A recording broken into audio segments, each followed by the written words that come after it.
ब्रह्मचर्य, इसमें महत्व बुद्धि रखने से रहा जा सकता है। ब्रह्मचर्य का महत्व, वीर शक्ति का महत्व जिसके हृदय में जागृत हो गया, चाहे स्त्री शरीर हो चाहे पुरुष शरीर हो, भगवत प्राप्ति के महत्व का प्रकाश इसी ब्रह्मचर्य से होता है। सच्ची मानना, ये जो आपका मन निरुत्साहित हो जाना, शरीर में पीड़ाएं होना, समय से दिनचर्या ना होना, प्रमाद स्थितियों का बढ़ना, कई जगह अंगों में पीड़ाएं होना, ये कई त्रुटियां होती हैं, इससे जो ये परेशानी आती है। अगर ब्रह्मचर्य है तो आप जैसे अग्नि में भूमि पे चलना हो तो कैसे चलेंगे, ऐसी उसकी चाल होने लगती है। इतनी तीव्रता, इतनी उज्ज्वलता, इतनी उसमें चेतना शक्ति जागृत होती है कि हर काम में उत्साह, रात दिन मेहनत करने पर भी कभी थकान नहीं, नींद न लेने पर भी प्रमाद आलस्य नहीं। बहुत से महान सद्गुण ब्रह्मचर्य में चुने। आज के डॉक्टर जन जो शास्त्र को नहीं जानते, वो कहते हैं ब्रह्मचर्य छीण करो नरक मिलेगा जैसी शिक्षा दोगे। ये प्रश्न उत्तर देने वाला अगर चूक कर जाए तो नरक मिलता है, ध्यान रखना। ऐसा नहीं कि एकांतिक में प्रश्न जो करे उत्तर मनमानी दे दो तो उत्तर देने वाले को नरक मिलेगा, क्योंकि तुमने जो बोला है वो स्वीकार किया जा रहा है समाज में। तो तुमको अगर ज्ञान नहीं तो उत्तर दे दिया तो नरक मिलेगा। ये बिना शास्त्र सम्मत उत्तर देने वाले, इनकी नारकी गतियां होती है। अब आपने शारीरिक संविधान का ज्ञान प्राप्त किया है तो आप भागवतिक संविधान को मानने की चेष्टा करें। आप भागवतिक संविधान का खंडन न करें। आप केवल शरीर के अंगों का ज्ञान प्राप्त किया है कि कौन सा अंग कैसे क्या चलता है, लेकिन ब्रह्मचर्य पर बोलने की सामर्थ्य तुम्हारी नहीं। तुम ब्रह्म के ज्ञाता नहीं हो, तुम शास्त्र के ज्ञाता नहीं हो, तुम डॉक्टर हो केवल अंगों के, शरीर के, बाह्य एक ढांचे के, वो भी सूक्ष्म शरीर के नहीं, केवल स्थूल ढांचे के हो। तो स्थूल ढांचे की आपको सुधार वाली बात बतानी है, कैसे रोग निवृत्ति होती है। ब्रह्मचर्य नाश करना, ये तुम कौन से सिद्धांत से बोलते हो, किस सिद्धांत से? छोटे छोटे नवीन अवस्था के बच्चे तुम्हारी बात मान करके और नष्ट होते चले जा रहे हैं। 8-8 बार 10-10 बार वो ऐसी चेष्टाएं करके इस दशा को प्राप्त हो गए कि सामने आके कहते हैं, एक अधिकारी का बच्चा हो, अधिकारी भी बैठे थे अपनी पोजीशन में, सिर्फ आपका वीडियो सुना तो आपको बताने आया हूं, मुझे बचा लीजिए। ऐसे बैठे तो बिल्ला लगा, मुझे बचा लीजिए, नहीं मैं अपना शरीर दे आऊंगा। नहीं नहीं बच्चा, नहीं, बिल्कुल नहीं, तुम बिल्कुल ठीक हो जाओ, तुम एक बार हिम्मत करो, हमारी बात को मानो। हमारे पास कोई औषधि जादू टोना नहीं, केवल हमारी बात मान लो, भगवान तुम्हें शक्ति देंगे, तुम इससे निकलो, इससे निकलो। ये ब्रह्मचर्य बहुत बड़ी अमृत वस्तु है, हमारी प्रार्थना मान लीजिए। ये मन जब बहुत, तो भगवान छूट दे देते हैं। देख लो, जब तुम्हें घृणा हो जाए, जब तुम्हें लगे कि नहीं करना चाहिए, तो मुझे बताना, मैं तुम्हें सामर्थ्य दे दूंगा। आपको सामर्थ्य मिलेगी। आप जिस दिन से सोच लेंगे कि वास्तविक मुझे अब अपने जीवनी शक्ति की रक्षा करके भगवत प्राप्ति में ये हमें व्रत रखना है, ब्रह्मचर्य व्रत, अलग अलग ब्रह्मचर्य व्रत है। गृहस्थ में शास्त्र सम्मत एक पत्नी व्रत और संतानोत्पत्ति के लिए ऐसा संविधान किया गया है। अगर आप उसके विपरीत चलते हैं तो फिर आप व्यभिचार प्रवृत्ति में। परमार्थ में चलने के लिए पूरा अधिकार गृहस्थ का है। ऐसा ना सोचे कि गृहस्थी में होने के कारण मेरा मोक्ष नहीं हो सकता, या भगवत प्राप्ति नहीं हो सकती, या मैं ब्रह्मचारी नहीं कहा जा सकता। कहा जा सकता है। जिसने पाणिक ग्रहण संस्कार नहीं किया तब तक ब्रह्मचर्य रहा, फिर पाणिक ग्रहण किया तो एक पत्नी व्रत, और वो केवल संतानोत्पत्ति के लिए, और जब संतानें हो गई तो ब्रह्मचर्य, वो पूरा जीवन ब्रह्मचारी माना जाएगा। शास्त्र सम्मत बात कह रहा हूं। और वैरागी तो ब्रह्मचारी होता ही है, जो भगवत प्राप्ति करना चाहता है, नैष्ठिक ब्रह्मचर्य। गृहस्थ में उतना ही अपना अधिकार माने। बोले यावत् ध्रियते जठरम तावत् स्वस्त्वम ही देहिनाम अधिकम यो भी मन्येत सस्तेनो दंडमर्हति। जो गृहस्थ में होकर ये अभिमान करता है कि मेरी इतनी संपत्ति, मेरा इतना बैंक बैलेंस, मेरा मेरा मेरा इतना, वो दुर्गति को प्राप्त होता है। सब कुछ प्रभु का दिया हुआ है, बिल्कुल सरल भाव से समझ लो। नाथ सकल संपदा तुम्हारी, मैं सेवक समेत सुत नारी। और जितना प्रसाद उदर में गया और जितने में शयन किया उतना ही, ये सब प्रभु की वस्तु है। जब जहां जैसे प्रभु चाहे वैसा प्रयोग करे। मैं तो सेवक हूं। यदि ऐसा नहीं मानता और अपने को मालिक समझता है तो बोले वो दंड का अधिकारी हो जाएगा, माया फंसाकर उसकी दुर्गति कर देगी। क्रमिविद भस्म निष्ठांतम क्वेदम तुच्छम कलेवरम, क्वा तदीरतिर्भार्याम क्वायमात्मा नभश्छदिहि, सिद्धैर्यज्ञावशिष्टार्यै कल्पयेद् वृत्तिमात्मनः, शेषेस्त्वं त्यजन् प्राज्ञः पदवीं महताम्यात्। जो ये समझता है कि शरीर अंत में इसकी तीन ही गति होती है, या जला दिया गया तो राख बन गया, गाड़ दिया गया तो कीड़ा दिखा करके, और अगर जल में फेंक दिया गया तो जल जंतु खा, इसकी यही गति है। या जमीन में दबा दिया गया, आग में जला दिया गया, बाहर फेंक दिया गया। इस शरीर को तुच्छ समझे। क्रमि विड भस्म निष्ठांतम क्वेदम तुच्छ कलेवर, ये बहुत तुच्छ कलेवर है। इस शरीर में आसक्ति करके चाहे गृहस्थ हो चाहे विरक्त, दुर्गति को ही प्राप्त होता है। फिर इस शरीर के संबंधी स्त्री पुत्र परिवार आदि, ये तो अपनी अंतरात्मा को भ्रम में डालने वाला बहुत बड़ा जाल है। एक वैसे ही जड़ चेतन की ग्रंथि, ऊपर से और ये ममता की ग्रंथि।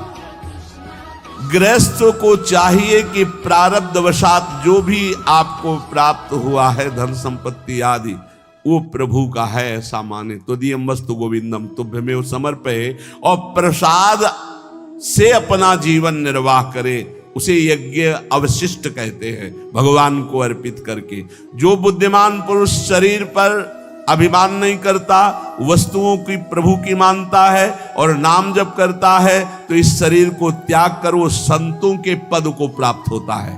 कह रहे शेषेस्त्वं त्यजन् प्राज्ञः पदवीं महताम्यात्। जो संतों की गति होती है वही उस गृहस्थ की गति होती है। चाहे गृहस्थ हो चाहे विरक्त, उनको इन दोषों पर विजय प्राप्त करना ही होता है भगवत प्राप्ति के लिए।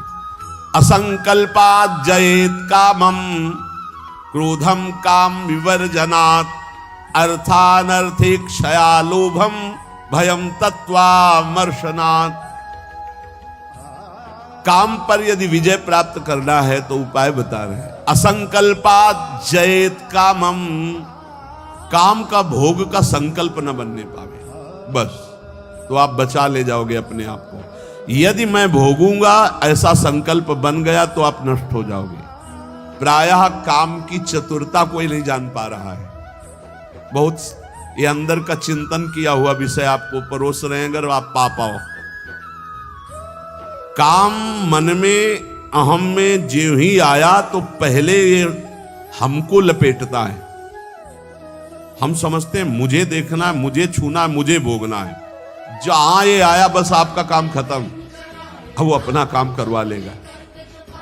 अगर आप दृष्टा बने रहे, इसके लपेट में ना में, तो आप जीत जाएंगे इसे।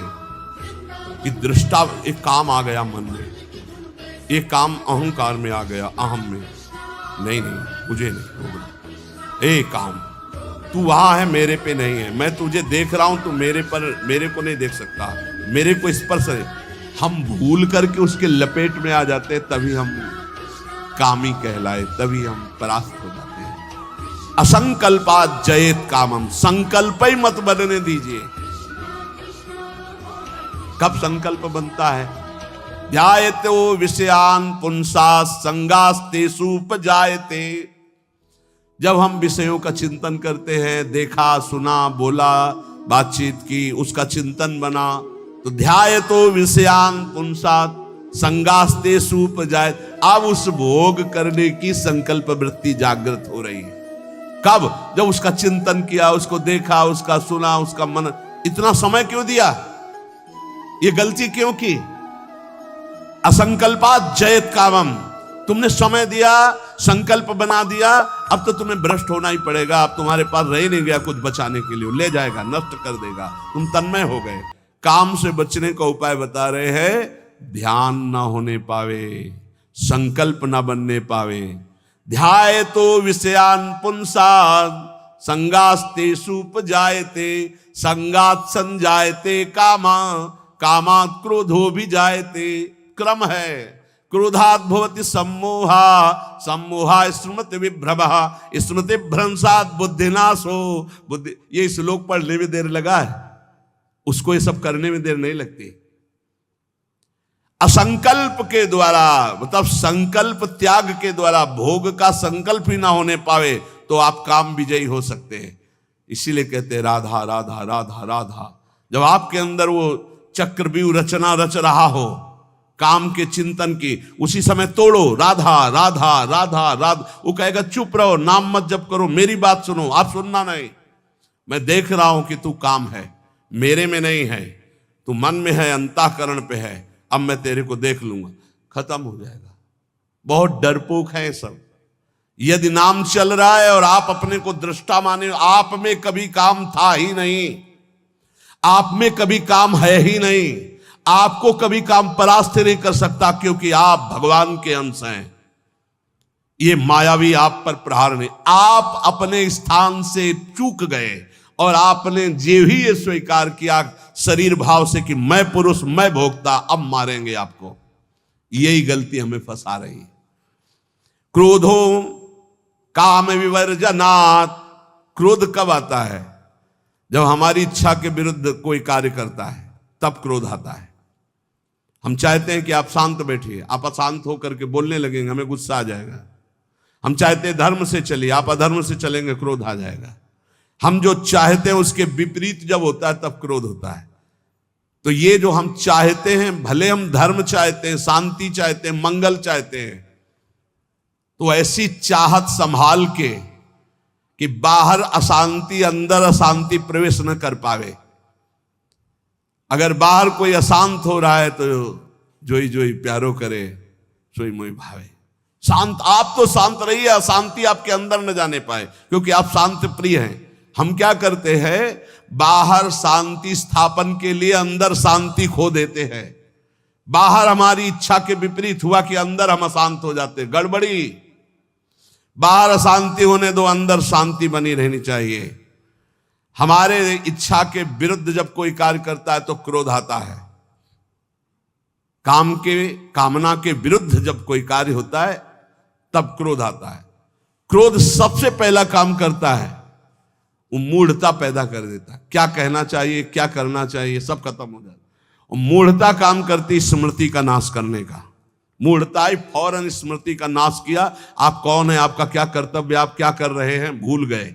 और स्मृति नष्ट होते ही बुद्धि भ्रष्ट हो जाती है। और ये सब कहने में देर लगा या सेकंड में हो जाता है। इसीलिए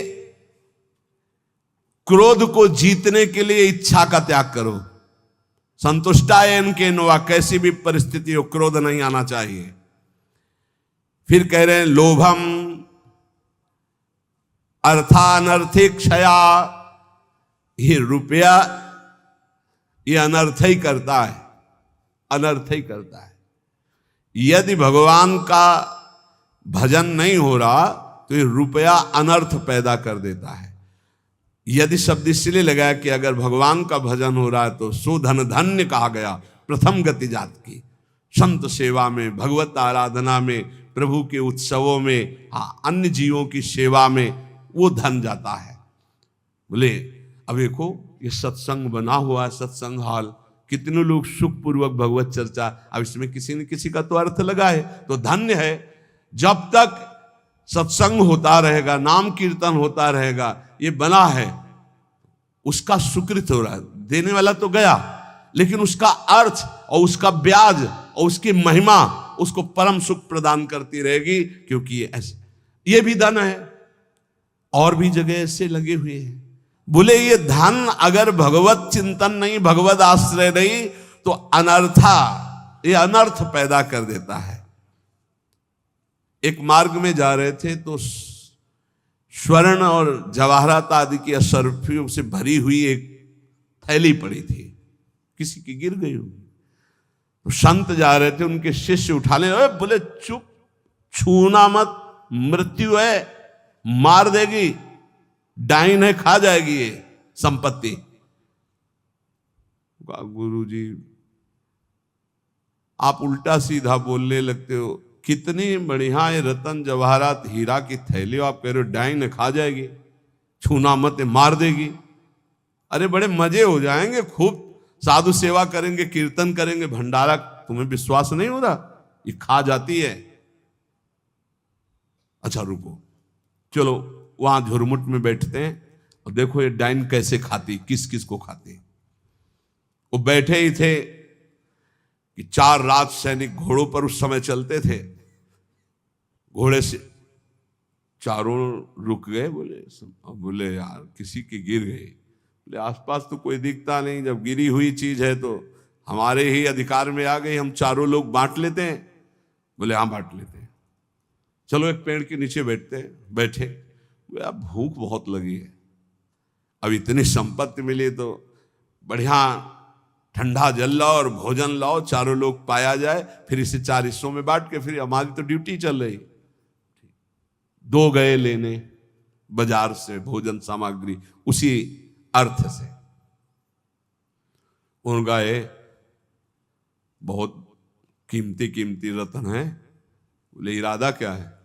बोले हम दोनों यहीं पा लेते हैं, और कह देंगे कि हम तो पाले थे और जहर मिला देते हैं, उनको ले जाते हैं, विश्वास है पालेंगे, वो दोनों मर जाएंगे, तो 2 हिस्से में बांट लेंगे, 4 हिस्सा क्यों लगेगा? बोले बढ़िया बात है। दोनों ने पाया, उनके वाले में अलग से जहर मिलाकर उनको, और इधर इन दोनों ने आए, वो 2 गए हैं, लौट क्या है, धीरे से सीधे यहीं शूट कर देते हैं। जब राज दरबार में पूछा जाएगा तो कह देंगे कि दुश्मनों ने शूट कर दिया, और 2 हिस्से में बांट लेते हैं। बोले बहुत बढ़िया, ऐसा ही करते हैं। बोले देखते ही दूर से ही गोली मार देना, नजदीक ना आने पाए, क्योंकि जब ये साबित करना है कि दुश्मनों ने मारा है तो दूर से ही मार देना। ठीक, इधर दोनों ने प्लान बनाया उनको गोली से शूट करने का, उधर प्लान बनाया उनको जहर से मारने का। अब वो जो ही नजदीक,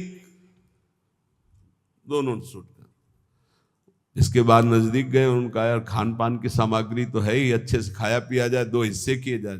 दोनों ने बैठकर पेड़ के नीचे खाया, और जे ही जल पिया तो तीक्ष्ण जहर मिला था, दोनों मर गए, चारों मर गए।